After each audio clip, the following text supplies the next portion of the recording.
and later on put on our website as well as on YouTube. The second part is a live Q&A part for those attending live. So please wait till then and put your questions in the Q&A box. So once again, very welcome.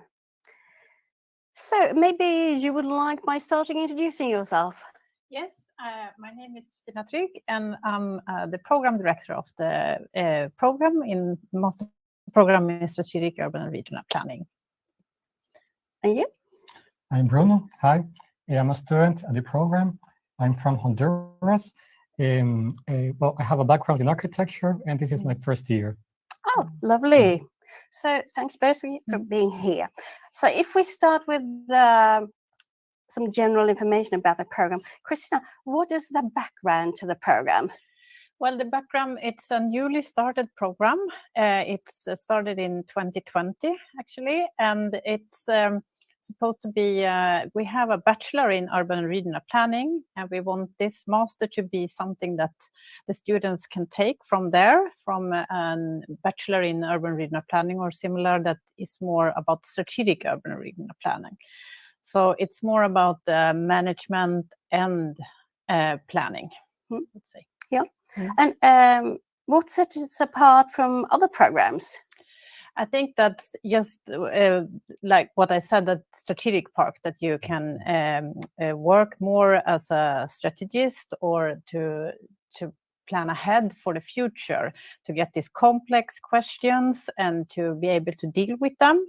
And also that we have this kind of overall challenges with urbanization, globalization, climate change, digitalization, and also social inequality, that we want to have like a framework for the program and also the courses. And Bruno, what was it that attracted you with the program? Actually, this whole encompassing frame I liked it because, yes, I had found into urban or the regional aspect, but the strategic part, I really was attracted by it, yes. Maybe we should have a look at the curriculum of the program. See how it is structured. If we start by looking at the first 2 semesters, could you say something, Kristina? Yeah, I mean, the first 2 semesters are obligatory courses. So you start off with a 10 weeks course that is mainly to get all the students that might come from different subjects to have a bachelor in different areas to get them on the same level, as to say, about the strategic urban regional planning.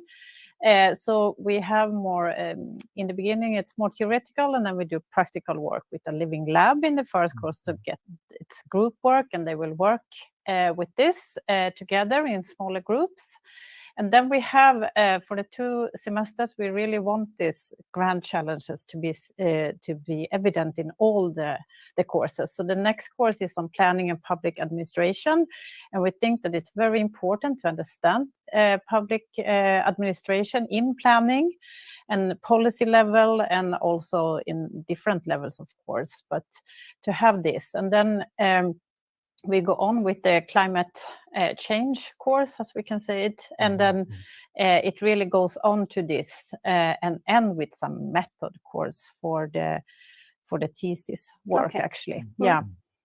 So you have also some choices you are going to do for the second year, if I understand you correctly. Yes, exactly. The second year we have devoted to that you can specialize in different courses. And these courses you can choose of can be either at our department or another department. So you can choose from different ones. And also you can do internship for half the semester or the whole semester.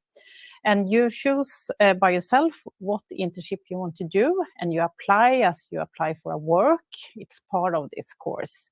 And also you are supposed to be at, to do an internship and do some small works during that time, or you can study abroad. And what are your plans, Bruno? I know you've only been here for a couple of weeks, but have you already started thinking about the second year, what your plans are for the third semester? Yeah, it's interesting because even though, yes, as you say, we're only 3 months until now, but it's interesting how from the beginning you get to understand how broad, I mean, the opportunities are. And then you get to, well, to be introduced to the whole program since the beginning. And you get to start to decide what you like from it. So from my point of view, I would really like to understand how things are done here in Sweden, since it's so different from my background in Latin America, right? And also how the sustainable culture that Sweden has. I would really like to understand how it relates in the work environment. So an internship would be my way. When it comes to studying abroad, are there certain countries where you have more links to? No, I mean, in Europe, of course, it's, but actually we have students who is in Canada and in Seoul this year. So it's different. It can be anywhere, basically. Okay. Yep. Yeah.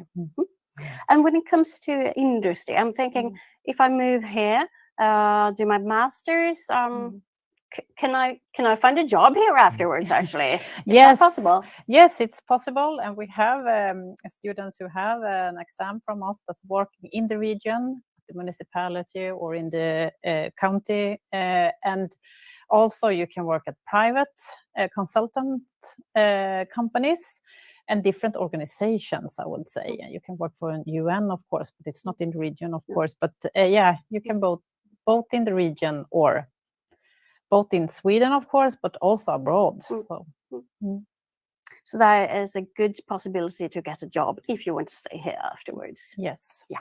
Okay. So now that we've looked at the curriculum, if we go into a typical week, if I'm a student, what would it look like when it comes to the schedule? Could you start maybe, Bruno? Yes. Well, when we get here, I mean, it's different from what experience I had in my bachelor's, right? Because you have this fixed schedule of classes you attend to, and then you go and do the assignments. But I like the approach that we get here at LIU and at the program, because we have maybe 2 or 3 lectures during the week. We have a seminar when we all take part of it. Actually, they're usually student-led, right? So it's interesting how you get to build up on what you have read and learned at the lectures. And so we have a lot of time on ourselves, but to study. So there's a lot of readings to do, right? And also I like it that it's very research-oriented. So you get to read and to know what's going on currently at the moment in Europe, in the world. And then you get to construct on that on seminars and or on the group works that we do for the courses. Yes. So there's a lot of free time, so we can have a. So the free time is not actually free. Exactly. It's study time. Yeah. Exactly. So could you add something there? Yeah, I mean, it's a lot of both individual work as yourself and to study on your own. And we have a lot of instructions for that. So like a study guide and also reading instructions beforehand that you can, so you can be ready for both lecture and seminars. And also that we have a lot of group works. So you need to kind of work together in the group. And then the examination is different in every course, and it can be a different part of an examination. So one part can be the group work. So that's also important to remember, I think. Yeah. And if we talk about challenges, you've been around for a couple of years. What are the common challenges that you realize that students might have? I mean, sometimes they are coming to us and don't realize how much they need to be able to discuss and talk in seminars, and that we really have like an open floor, I would say, that you really can discuss. And some students are not used to that, so they sit very quiet. But I mean, part of the examination is to be able to talk English and to present your work, for example. And sometimes it can be to present for an external person that comes in from the municipality, for example. So you really need to be able to talk in front of people, different kind of people, both teacher and other persons, because and also to be able to write, of course. We have a lot of examination writing assignments and so on. And Bruno, what's your experience so far when it comes to challenges? Well, it's true. It's a lot of writing, yes. Yeah. But it's actually interesting because I think that's the way you get to develop your ideas. And that's an interesting part as well, because at the seminars, yes, sometimes the teacher even doesn't intervene at all. So it's mostly we students that have to build up on the subject that's being dealt with. And yes, well, the English part, it might be a challenge, right? But it's also an opportunity, because that's how you develop, right? I mean, your presenting skills, your writing skills as well, and it's a different level than previous studies, right? And bachelor's, and then prepares you, I think, for the future work or PhD. So you get this more skills on your. You have to be very proactive. Yes. Yeah, take initiative yourself. Yeah. Participate actively. Yeah, and to be able to criticize kind of what you're reading and what you think about it, and not just get everything and think that it's right all the time. It's also different. Reflect. Yeah, to be able to reflect on that. Yeah. And the second year is finalized by your thesis. Yes. How early should the students start thinking about the thesis project? We want the students to start to think about the thesis in the last method course that we have at the program. It's the very last on the first year, the second semester, and there we introduce the thesis, and the course coordinator from that course is coming and introduce and start to talk. And then you can actually also have in the third semester special readings, for example, in that, and there you can focus on things you want to be able to develop before the master thesis. So I would say it starts early on, and we really think also, if you do an internship, for example, might think of, is this something I want to develop during my master thesis? Some students also have like different actors that they work for during the master thesis.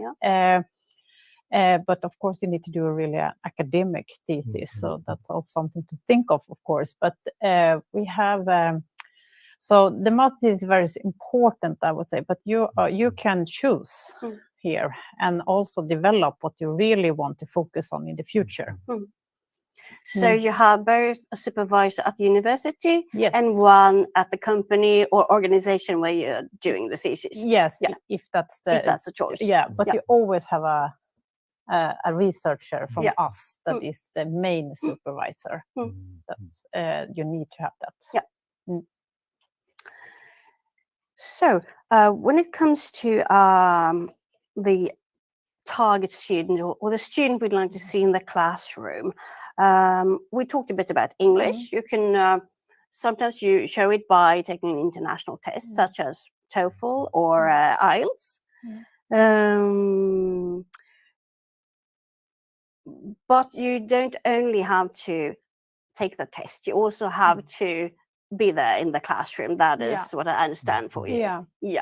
So you need to be present, and also we want the students to have a background in urban and regional planning, for example, or similar, and that goes for like human geography, global studies, architecture, economics, and so on. So it's different subjects, I would say. So not only planner. Good that you're Mm. pointing that out, Mm. because that is often a question I get. Yeah. Well, this equivalent, if I don't Mm. have done Mm. urban and regional planning, Mm. what else could I have as a Yeah. background? So Yeah. architecture, geography. Yeah, global studies, for example, environmental studies also, Okay. for example, and so on. So there are, if it's similar, and often we say that social science background, it's easier. Yep.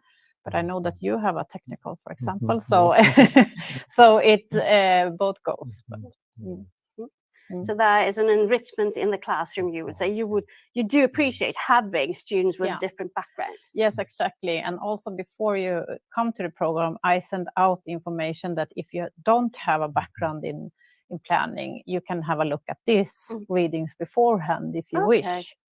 It's not obligatory, but it's just to help everyone to get on the same track, I would say. Lovely.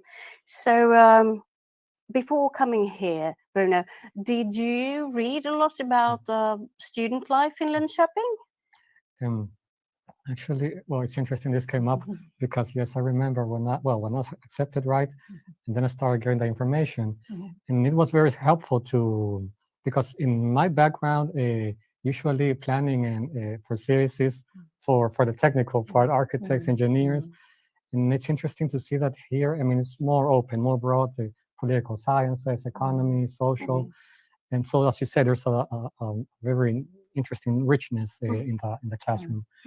So yes, the readings was very helpful to come here and to get along with what we were going to cover, and also it was very good. I think that I got to start reading on a Swedish society in the Swedish way because I got to understand many things when I got here, to know what was going on and to avoid maybe any further complications of the accommodation thing or these kind of things that you really had to prepare for them beforehand. Yes.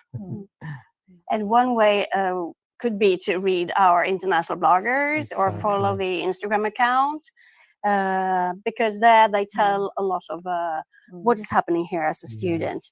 There's also actually a podcast, Fika with Us, which handles subjects every second week. So why actually did you choose Linköping in the first? Well, it's interesting. Well, the program was what weighed the most, right? Because I think it was so encompassing, so broad. And one friend asked me how I liked it so far, and my answer was that it was basically a program that covered everything I have been interested in life until now. So yeah, it's the program itself is very, very good. Linköping, well, I like it that it's a city that it's not too big and it's too small. So it's just, I mean, like the perfect place to learn how to deal with a city, how to learn how dynamics of urban work. It's a gorgeous city. I mean, it's so nice, and it's close to, I mean, everything. Stockholm is 2 hours train. I mean, the south as well. I mean, it's a very Have you nice got a bike? No, because I live a little outside of the city. Okay. So I get to experience the countryside and the city. It's nice, actually. Okay. Yes. Yeah. Because most of the students, they live in dorm rooms really, really close, kind of 7 minutes by bike. So that's why I was wondering. No, but true. Yes. So what could you say about student life here? Have you experienced any part of the student life? Yes, actually, right from the beginning, that's also something very nice from Linköping University, because there's a lot of activities in student life. The students' associations, the sections, I mean, they welcome you. They prepare these different activities for you. These traditional university activities like sittings that are very nice dinners, right? And I mean, there are parties organized, but the main thing is that you get since the beginning, you get to connect with your classmates. You get to make friends, and that's a very good way, I think, to get on track and to have someone to consult. I mean, how you dealt with this? I mean, even you make Swedish friends. I mean, how are things in this sense here in Sweden? So right from the beginning, it's very nice how the university and the students welcome you. Yes. Nice to hear. So how large is the class size actually? We haven't mentioned that. It's between 20 and 30 students, I would say. It has been for a couple of years now. So yeah. So quite But small then yeah. compared to certain other countries. Yeah. Thinking back, is there something you really wished you'd known before coming here?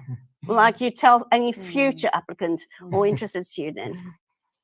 Well, to be honest, this platforms, webinars, the university social media, and all this, I think is very helpful because actually I got to know almost everything I needed to know. But what I could say is maybe that I should have paid more attention to some things. Like for example, the accommodation, yes. Accommodation Yes, is important, I would okay? say yes. Yeah. If you're planning to come to Linköping, or you would like to come here, start from now looking into accommodations, getting to the queuing system, right? I mean, where you go into this online platform, sign in, and you get 1 point for every day that passes by. And when the opportunity is open, then you have enough points to get the contracts. And also maybe the cashless society. I think it's something good to keep in mind. That I mean, really, Sweden is a cashless society, so it's good to understand how that works. So you can fit into it. Yeah, accommodation is actually quite often a question that we get, and start thinking about it early, as you said. Yes. Register maybe online. Yes. It's not costly. It's free of charge actually. Yeah, exactly. Yeah. So register as soon as possible. You start gaining queuing points, and the more queuing points you have, the better are your opportunities in July when they open up. Exactly. Yes. Yeah. So that is one of the main things to think about. And also, of course, the personal number, apply for that when you come. Exactly. Yes. And then you go to the bank. Exactly. And when you have the bank account, then you're settled. Exactly, yes. And then you can start using the cashless society. Yes, exactly. That's true, yes. Yes. I mean, start on time. Yes, don't leave everything until the end because there's several things that you have to take care of, and it's a process, right? I mean, one thing leads to the other, so you have to start on time. Right at the moment you want to come to Linköping, you start or processing everything. Yes. Yeah. So now I think we've come to an end. For those of you who are watching this recording, thank you very much. And we will, in a few minutes, continue with the Q&A part. So here is the Q&A part. Luke, are you with us? I am, and thank you everybody already for your joining and for your good questions. I see we have a lot of people joining in from different countries, so that's great to see. All right, and for the people that are live, we will answer your questions now. For the people that are watching a recording, especially through our portal, remember that you can still write your questions through the tab called questions. And of course, we cannot answer them live now, but we can send them through the staff and they can come back to you by email. Anyway, let's get started. Thomas asked, do you have admissions for a March intake? Yes, if you are an EU student, you can apply from mid-March to mid-April as well.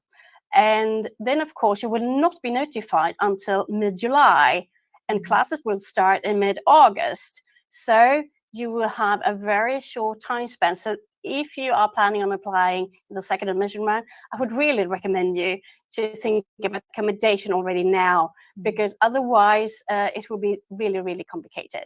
But that is, of course, a possibility if you're an EU citizen. However, if you are a non-EU citizen, you can only apply till January 16th. And then you will be notified on March 30th. And the reason why this is so early is that you need to have the time to pay their tuition fee.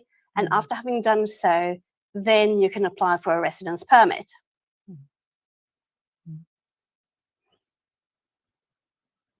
Okay, I hope that answered the question for Thomas. Just to clarify, that's admission, so there's no intake in March, in case he was meaning that, right? There's no intake in March. No. Okay, just to make sure. Ishara is asking, I need a clarification regarding the eligibility about the course. Is there anything you can say about that? What did you say? Maybe eligibility, the entry requirements. Yeah, I mean, you need to have in urban and regional planning, as I said, or equivalent. So it can be different subjects like global studies, I said. Was that the question? Yeah.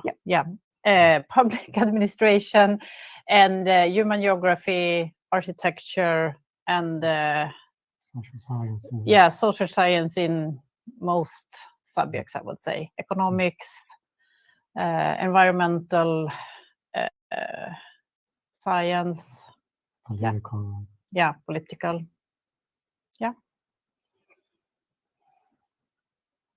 Okay, thank you. Great. I hope that answered that question for Ishara and some other people that were wondering about the requirements. I saw some other people talking about that. Frida has a question. The question is, would it be possible to live in another city in Sweden and commute to Linköping whenever that's needed? Or do you spend almost every day in school? Well, do you start and you can continue, Bruno? We actually have, we have 2 campus. So it's also in Norrköping. It's a city that is around, 30 minutes with bus? And we have buses between Linköping campus and Norrköping campus. We usually have all the teaching activities in Linköping, but some are in Norrköping. So I would say the Norrköping, for example, is kind of easy to try to commute from, or so there are some or smaller cities outside Linköping, but you need to be present. So it's very good to live in Linköping, I would say, and you don't need to be here necessarily every day, but almost. Yes. Any reflection from you? Yes, true. I would say that, exactly. Norrköping, there's even a free university bus ride between Norrköping and Linköping. So it's very accessible. And I would say, yes, maybe, for example, I live 20 minutes away on the bus. It's Storefors, and it's fine. But yes, since you have to be present, you have to keep in mind that you should live close enough so you can have enough time to commute. There are a lot of group works, and then of course you have to be able to meet up with your classmates. Yes. So sometimes I get the question of, can I live in Stockholm or Gothenburg and only come to the class? And then I would say, no, that is not a good option actually for you to succeed in the classroom. No. Okay. Thank you very much. We're getting the thumbs up. So I assume that is answering the question. Otherwise, let us know. We have a next question from Okoye. He's asking, I have a question concerning my bachelor, which is in botany. How does my bachelor course affect my admission chances? Will I make a good fit? Unfortunately, we are not able to assess right now particular backgrounds. And we are unfortunately either able to pre-assess. So what we'd like to have is a complete application from you. Then the admissions department will be able to see whether you fulfill the entry requirements or not. So you need to have a bachelor's in a relevant area. You need to fulfill the English requirements as well. That are the 2 main options. Okay. All right, I will share shortly as well the link to the overview of the program, and also I already put the link to where to apply and to find the procedure in the chat, so you can find the link there as well and have a look after the webinar. Next question from Samuel: what is the acceptance rate for the Master Strategic Urban and Regional Planning? So the acceptance rate. Well, we unfortunately can't say any specific numbers there because due to what has happened, the program was started more or less linked or in conjunction with COVID. So that has, of course, affected the number of applicants, and the number of applicants changes from year to year, and also thus the grades of those who apply. So we have quite small classes, 20 to 30 students. That is what we want in the classroom. So the higher grades, the better. That's all we can say right now. Yeah. Thank you. Next question from Lanka. I'm from Sri Lanka, and the website mentioned they required supporting documents for specific entry requirements. Is that still needed, and what is meant by it? There are no specific requirements linked to certain courses when it comes to this particular master program. So you upload your diploma and all your transcript of records if you already have your diploma. Otherwise, if you are a student in your last year of your bachelor, then you upload a certain certificate linked to that. And then you have till 1st of November to show that you have your bachelor degree. Okay, thank you. Hope that answers your question, Lanka. Otherwise, let us know. And Nensumi, if I say that right, how soon is the application response? Everybody will be notified on March 30th. If you apply from now, or if you apply on January 16th, the last day, everybody will receive their notification on their account on March 30th. Okay, thank you. Next question we get is from Samuel.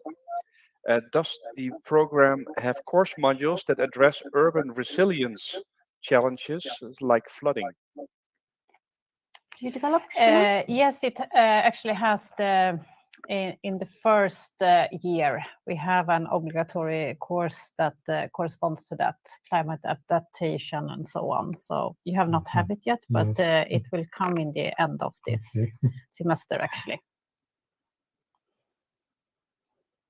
Okay, great. Thank you. Carlos is asking, what types of documents should Swedish students upload to the site attanging.se? I'm not sure if I pronounced that right. Totally okay.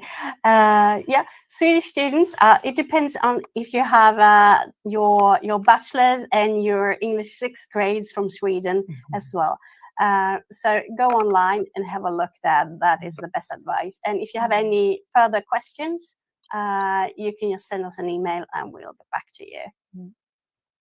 But usually it's less documents for a Swedish applicant compared to an international applicant. Okay.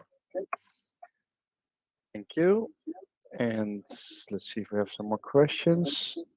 Ishara is asking, well, she has a bachelor degree in architecture with honors, and it's in English. So do I need to still provide the English tests for the transcript? Usually you do not, but it has to be indicated on all of your transcript of records that the course was entirely taught in English. So I would actually go to universityadmissions.se, and at the bottom right you have a search engine, and then you enter Sri Lanka and you check how you can fulfill the entry requirements. And the same, of course, applies if you are from another European country, for example, or a non-EU country as well. Okay, great. I will share now the link as well to the website, just to make sure. So there you can actually find all the information, the program overview, and also the link to the application. So there it is on the screen, right there.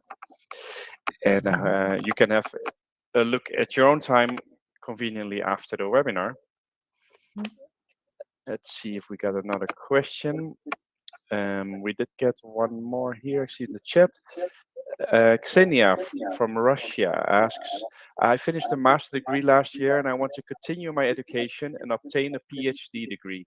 Do you also offer PhD? And where can I find them? All the PhDs at Linköping University are announced on our job vacancies page. A PhD student is actually employed by the university and receives a salary. So go to the job vacancies page and have a look every second or every third week, because there might not be that many PhD positions open continuously. It's of course a question of funding. As you are employed by the university, the research group has to have funding for 4 to 5 years in order to start employing you. Mm. Or would you like to add something there? No, it's exactly that that we. Okay. Thank you very much. I think, Thomas, that probably answered your question as well. You asked about PhD vacancies in the universities. So I think that should help you in the right direction. Otherwise, let us know. Let's see. All right. So Lanka is still wondering about the syllabus transcript. Can you say something about that? The requirement of a syllabus transcript? A syllabus is not needed for this program. It is actually all the transcript of records you have from every semester, together with the final diploma that we need.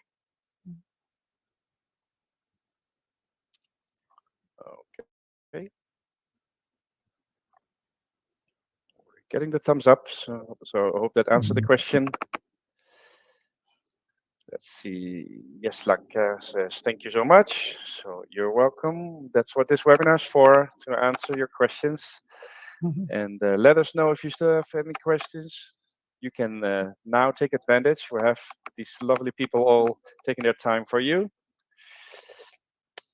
And I'm checking if there's one missed. I think that's it for now. Yeah, those were the questions so far, unless a last question comes in. From my side, I can just still say that if you're watching the recording, as mentioned, you can still write your questions. So do take advantage. And yeah, we will send them through to the staff of Linköping University. And besides that, thank you still for answering the poll questions. I see most of you have done that. So thank you for your answers. I will open the last poll question soon. However, we still got a couple of questions. So let's go to those. Samuel is asking, through the program, does the program focus on urban and regional planning in Europe? Does it also appreciate perspectives of urban planning from Africa? I mean, if it's included in, I'm not sure I understand the question, but we have a European focus on the program mostly, but also international. So, and we think that it's very good to have different experiences from different part of the world, I would say, and you have that. Yeah, well. yes, true. But the global challenges, I would say that are something that encompasses many things that are happening in the whole world. But even though, yes, I mean, it's a focus in Europe, right? But it's very open, right? Yeah, I think so too. Okay, thank you. Hope that answered the question from Samuel. Next question from Paula. I'm an EU student, so does it mean I have time until the second application round to apply, correct? Yes, if you're an EU citizen, you can apply from mid-March till mid-April. But just notice, then you will be notified in late July, and classes start in mid-August. So the time span from the notification to class actually starting is a bit brief. But as long as you plan accommodation and everything ahead, then you're good to go. Okay. Thank you. And at this point, those were the questions. Oh no, new question. Carlos is asking, can a job related to the program count as an internship? Can I work instead of doing an internship? I'm not sure I understand, but no, you need to be part of the course, because at the program you need to take the course that is called internship. So it's 30 credits a whole semester or 15 credits. So yeah, I hope that answers the question. So it kind of had to be approved by the university as an official internship. Exactly. So you will write kind of a contract with the internship. I mean, where you work, the organization or the business. Okay. So if there's nothing else, I think it's time for me to say thank you, Bruno. Thank you, Thank you. Christina. And of We course, still have 2 more questions. Sorry to interrupt. oh, Okay. yeah, sure. Yeah, Go they keep on. coming in. So Paulina is asking, to please tell me if you accept students from Russia, can they also apply for scholarships? When it comes to scholarships, no, there exists no scholarships linked to any nationality. The very, very few LIU scholarships we have, we might have one per program. It's not set yet. And it's entirely based on your academic background, your academic merits. So it's not at all linked to your nationality, I must say. And we recommend our international students to have around 920, 950 US dollars or euro per month as the cost of living, just to give you a vague idea of what is needed, as Sweden is a high-cost country. Okay. Thank you. And another question came in from Samuel. Can I work and learn as an international student pursuing the program? I think you mentioned something about this, but can you say if they can Maybe study we should and develop a bit further. Christina, do you want to start about working and studying at the same time? Well, we don't recommend that you work because it's a full-time program. So we want the students need to study around roughly 40 hours per week. So that's one of the things. So it's not recommended, I would say, to work. This is a full-time study. It's a quite usual question, actually. Can I work and support myself while I study? Especially on master level, it is a step up from being a bachelor student, both in requirements in order to succeed in the class. So it's really not approved. I know some students who do kind of earn money, pocket money, but not in order to support yourself. So if you are thinking that your financial situation is not very stable, it might be better to add an extra year working before starting your master degree. That's actually the best option. Okay, thank you. So we've got a couple of more questions. Samuel was asking, what is the rate of which students from the program get jobs after graduation? The rate, I don't know, but as far as I know, most of the students that has got a job afterwards, I've not heard anything else. So I think it's quite good. Usually on a general level, 9 out of 10 get a job within 6 months after graduation. So Linköping University has a very good track record when it comes to employment rate and quickly getting a job after graduation. I guess also some students continue as a PhD student afterwards. Yeah, it's possible. I mean, you can go that way as well. Okay, great, thank you. I see the last question was answered already about the PhD. Thank you for that. And I guess slowly that does round up the session. Yep, I don't see any questions. No. So I have a question for the audience, actually, last one before we go over to you and to round it off. We have been answering some polls, and we have a last poll question for you to see how we did. We like to know that from everyone. So it's time to grade us. There you see it on the screen. And thanks to let us know if you gave it a 5 and you were really happy about it, or let us know any feedback. Also in the chats, you can still write us how we feel the session went and any feedback. And last but not least, we opened also a student community that you can join, and you see the link in the chat, and there you can share information, chat, and network with other students. So do also check that out after the webinar. And there, Thank of you. course, That's it for me. Yep. and there are, of course, a lot of social media platforms. Our Instagram account, our international bloggers, an excellent opportunity as well. And of course, the podcast Fika with us. So I say thank you very much for participation in the information. And thank you for having so many questions. And of course, I hope to see you here in August. Yes. Yes, thanks everyone for joining. Bye-bye. Bye. Bye. Bye.